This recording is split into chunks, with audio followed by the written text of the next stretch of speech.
Hello my dear students, welcome again to my channel. कैसे हैं आप लोग? I hope all of you are good.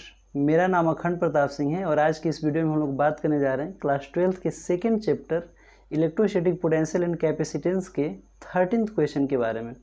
इसके पहले मैंने 1 से लेकर 12th तक के सभी क्वेश्चन को सॉल्व करके वीडियो अपलोड कर चुका हूँ। अगर आप लोगों को किसी भी क्वेश्चन में कोई भी डाउट हो तो आप लोग मेरे प्लेलिस्ट में जाकर अपना डाउट दूर कर सकते हैं, ठीक है। तो आज की इस वीडियो में हम लोग 13 क्वेश्चन को सॉल्व करेंगे जो कि एनसीईआरटी के बुक का दिया हुआ है, ठीक है ना। तो आइए स्टार्ट करते हैं। तो क्वेश्चन को पहले रीड कर लेते हैं। तो कह रहे हैं कि a cube of side b has a charge q at each of its vertices, determine the potential and electric field due to this charge array at the centre of the cube. कह रहा है कि ये कोई cube है जिसका side B दिया हुआ है और उसके सभी 8 कॉर्नर पे एक प्लस क्यू चार्ज दिया हुआ है, ठीक है ना। कोई मैग्नीट्यूड नहीं दिया है प्लस या माइनस, तो हम प्लस एज्यूम कर लेते हैं। और कह रहा है कि उसके सेंटर पे इलेक्ट्रिक फील्ड और इलेक्ट्रिक पोटेंशियल दोनों की वैल्यू निकालना है, ठीक है। आइए, इंटरेस्टिंग क्वेश्चन है, देखते हैं हम लोग। तो सबसे पहले इस क्वेश्चन को विजुअलाइज करने के लिए मैं यहाँ पे एक क्यूब बना लेता हूँ, ठीक। तो ये हमारा एक क्यूब है, ठीक। तो आई होप आप लोगों को ये चीज़ तो पता ही होगा कि अगर कोई क्यूब है तो उसके टोटल कितने कॉर्नर होते हैं। तो टोटल 8 कॉर्नर होते हैं, ठीक है ना। अगर कोई भी, जैसे मान लो कि मेरे पास एक क्यूबॉइड है, क्यूब तो नहीं है तो आप लोग इसको क्यूब समझ लीजिए।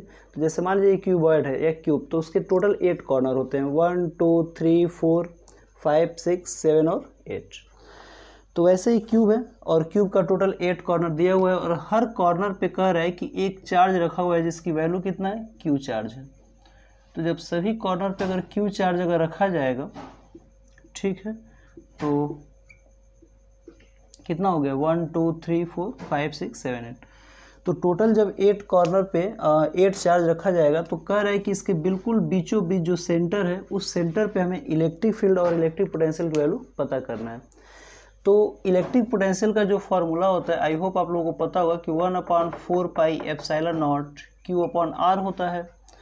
और जो इलेक्ट्रिक फील्ड का फार्मूला होता है वो होता है 1/4 pi epsilon naught q upon r square होता है। तो दोनों केस में चाहे हमें इलेक्ट्रिक फील्ड निकालना हो या फिर इलेक्ट्रिक पोटेंशियल, हमें क्या पता होना चाहिए, आर पता होना चाहिए, क्योंकि क्यू तो पता ही है हमें। तो आर का मतलब ये है कि हर कॉर्नर से इस सेंटर के बीच की हमें दूरी पता होना चाहिए। तो ये सेंटर से इसकी दूरी पता करने के लिए हम लोग क्या करेंगे कि इसके डायगोनल को हाफ कर देंगे, क्योंकि हर अपोजिट वर्टिसेज को मिलाने वाला जो लाइन होता है उसको डायगोनल कहते हैं। और उस डायगोनल को जब हम लोग हाफ कर देंगे तो हमारा उस कॉर्नर से उस सेंटर के बीच की दूरी पता चल जाएगा, ठीक है ना। तो जैसे मान लीजिए कि हम लोग का कोई एक डायगोनल है, तो डायगोनल का जो फॉर्मूला होता है वो अंडर रूट क्यूबॉइड के लिए तो l square plus b square plus h square होता है, लेकिन क्यूब के लिए एच बी और एल तीनों सेम है, एक ही है, और वो कितना है, बी दिया हुआ है। तो यहाँ पे लिख सकते हैं b square plus b square plus b square. तो ये हो जाएगा अंडर रूट 3b स्क्वायर। तो b को बाहर निकालेंगे तो अंडर रूट 3 बच जाएगा। तो ये आ गया हमारा डायगोनल। तो अब हमें हर कॉर्नर से उसकी दूरी को पता करने के लिए डायगोनल को हाफ कर देंगे हम लोग d/2। तो ये हो जाएगा हमारा b√3/2। तो r हमें पता चल गया। अब हमें क्या करना है कि इस पॉइंट पे पोटेंशियल निकालना है। तो आप लोगों को पता है कि पोटेंशियल एक स्केलर क्वांटिटी होता है, और अगर एक कॉर्नर से अगर हमें वहाँ पे इलेक्ट्रिक पोटेंशियल पता चल जाएगा तो उसको 8 टाइम्स कर देंगे तो सभी कॉर्नर के द्वारा पोटेंशियल हो जाएगा, क्योंकि स्केलर क्वांटिटी को हम लोग एल्जेब्रिक सम कर देते हैं, ठीक है ना। तो अगर हम लोग एक चार्ज से यहाँ पे पोटेंशियल निकालें, पोटेंशियल ड्यू टू 1 चार्ज, तो अगर हम लोग एक चार्ज के द्वारा अगर पोटेंशियल निकालते हैं एट द सेंटर पर, तो कितना हो जाएगा, तो ये हो जाएगा Vc equal to 1/4 pi epsilon naught q upon r. R की वैल्यू कितना हम लोग निकाला है, b√3। तो यहाँ पे b√3 लिख देंगे और 2 ऊपर चला जाएगा तो यहाँ पे 2q लिख देते हैं। अब देखिए, तो अगर एक चार्ज से अगर हमें पोटेंशियल पता चल गया तो हमें क्या करना है, 8 चार्ज से निकालना है, 8 कॉर्नर से निकालना है। तो वेक्टर स्केलर क्वांटिटी होता है, क्योंकि वेक्टर में हम लोग वेक्टर सम करते हैं और स्केलर में जनरली हम लोग एल्जेब्रिक सम कर देते हैं। तो सभी कॉर्नर से इस सेंटर के बीच की दूरी सेम होगा, चार्ज भी सेम है तो पोटेंशियल भी सभी कॉर्नर से सेम आएगा, और इस वजह से जो टोटल पोटेंशियल ड्यू टू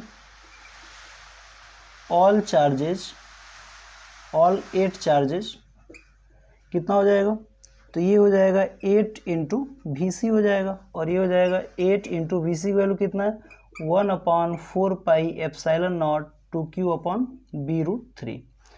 तो यहाँ से 4 को 2 टाइम्स में डिवाइड कर दो, और 4 टू टू कितना हो जाएगा 4, तो इसकी वैल्यू आ जाएगा यहाँ पे मैं लिख देता हूँ v equal to 4q upon b pi epsilon naught √3। तो ये आप लोगों का आंसर हो जाएगा। अब सेकेंड हाफ में ये कह रहा है कि हमें इलेक्ट्रिक फील्ड बताना है, और इलेक्ट्रिक फील्ड एक वेक्टर क्वांटिटी होता है, और जब इलेक्ट्रिक फील्ड अगर वेक्टर क्वांटिटी होता है तो यहाँ पे हर pair of equal and opposite charge मिल जाएगा, जिस वजह से नेट इलेक्ट्रिक फील्ड की वैल्यू 0 हो जाएगा। कैसे 0 होगा, तो देखिए कहीं पे भी अगर हमें इलेक्ट्रिक फील्ड निकालना होता है तो सबसे पहला काम करते हैं वहाँ पे एक टेस्ट चार्ज एज्यूम कर लेते हैं, और जनरली टेस्ट चार्ज पॉजिटिव होता है।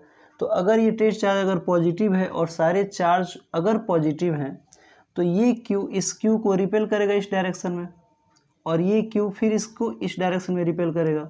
तो इन दोनों की वजह से इक्वल और अपोजिट इलेक्ट्रिक फील्ड मिलेगा यहाँ पे, जिसकी वैल्यू 0 हो जाएगी। वैसे ही ये चार्ज इसको इधर रिपेल करेगा और ये चार्ज इसको इधर रिपेल करेगा।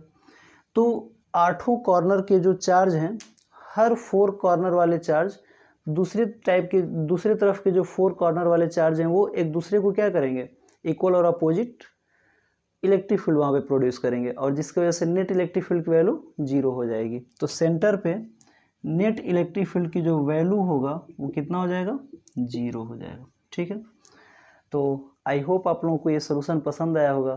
Thank you very much. जय हिंद।